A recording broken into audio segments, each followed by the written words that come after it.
Hi, ಎಲ್ಲರೂ ಹೇಗಿದ್ದೀರಾ? ಚೆನ್ನಾಗಿದ್ದೀರಾ? ನಾನು ಚೆನ್ನಾಗಿದ್ದೀನಿ. ಇದು ಮೈಲಾರ ಲಿಂಗೇಶ್ವರ, ಮೈಲಾರ ದೇವಸ್ಥಾನ. ಆಮ್, ಹಾವೇರಿ ಜಿಲ್ಲೆಯಲ್ಲಿರುತ್ತೆ. ಮೈಲಾರ ಅಂದರೆ ತುಂಬ ಫೇಮಸ್ ದೇವಸ್ಥಾನ ಇದು. ಬಹಳ ಜನದ್ದು ಮನೆ ದೇವರಿರುತ್ತೆ.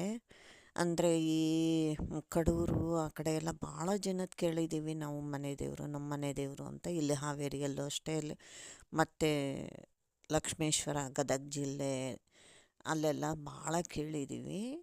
ತುಂಬಾ ಫೇಮಸ್ ದೇವಸ್ಥಾನ. ಮೈಲಾರ ಲಿಂಗೇಶ್ವರ ಅಂತಾರೆ, ಲಿಂಗ ಇದೆ. ಆಮೇಲೆ ಇಲ್ಲಿ ಪ್ರಸಾದ ಅಂದರೆ ದಿನ ಇರಲ್ವಂತೆ, ಯಾವಾಗ ಯಾವಾಗೋ ಯಾರಾದರೂ ಮಾಡಿಸಿದ್ರೆ ಕೊಡ್ತಾರಂತೆ. ನಾವು ಹೋದ ದಿನ ಇಬ್ಬರು ಮೂವರು ಹೇಳಿದ್ರು ಪ್ರಸಾದ ಇದೆ, ಊಟಕ್ಕೆ ಹೋಗಿ ಅಂತ. ಮತ್ತು ಬಿಟ್ಟು ಬರಬಾರ್ದಲ್ಲ ಅಂತ ಹೋಗಿದ್ವಿ. ಅದು ಪ್ರಸಾದದ್ದು ಒಂದು ಹಾಲ್ ಮಾಡಿದ್ದಾರೆ ಅಲ್ಲಿ.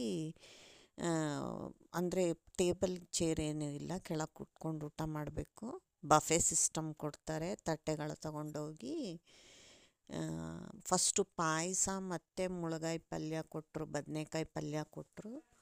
ಅದು ತಿಂದ ಮೇಲೆ ಅನ್ನ ಸಾರು ಬಡಿಸಿದ್ರು. ಅಂದರೆ ಊಟ ಮಾತ್ರ ತುಂಬ ರುಚಿಯಾಗಿ ತುಂಬ ಚೆನ್ನಾಗಿತ್ತು. ಈ ನಾರ್ತ್ ಕರ್ನಾಟಕ ಕಡೆ ಅಷ್ಟು ಜೋಳದ ರೊಟ್ಟಿ ಊಟ ಬಿಟ್ಟರೆ ಬೇರೆ ಅಷ್ಟು ಚೆನ್ನಾಗಿರಲ್ಲ ಅಂತಾರೆ. ಆದರೆ ಇಲ್ಲಿದ್ದ ಪ್ರಸಾದ ಮಾತ್ರ ತುಂಬಾ ಚೆನ್ನಾಗಿತ್ತು. ನಮಗಂತೂ ತುಂಬ ಇಷ್ಟ ಆಯಿತು. ರಸಮ್ ಅಂತೂ ಹಾಗೆ ಹಾಕಿಸ್ಕೊಂಡು ಕುಡಿಯೋಣ ಅನ್ನೋಷ್ಟು ಚೆನ್ನಾಗಿತ್ತು.